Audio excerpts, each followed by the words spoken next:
Ronaldinho Gaucho ya se anotó en su cuenta personal otro golazo, no, otro escandalazo. La razón, el exfutbolista brasileño fue detenido este miércoles en Asunción, Paraguay, acusado de haber ingresado a ese país sudamericano con documentación adulterada. Ronaldinho, de 39 años, llegó a Paraguay para participar en una campaña impulsada por la Fraternidad Angelical que brinda asistencia médica para niños y niños en situación de pobreza, además de la presentación de su libro Genio en la Vida. Sin embargo, los planes para Diño cambiaron de forma drástica cuando policías allanaron la suite de lujo donde se hospedaba junto con su hermano, y justo ahí fue donde hallaron el pasaporte presuntamente falso. El señor Ronaldinho tiene pasaporte falso y ese es un delito, por eso se ha ordenado su detención.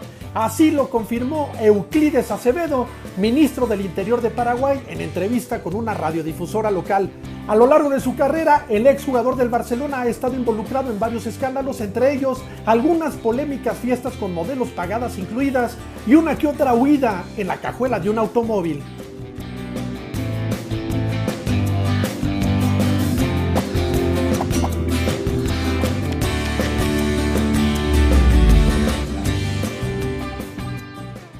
Ya que nos encontraste, no nos pierdas. Suscríbete a nuestro canal de YouTube de Telemundo Deportes.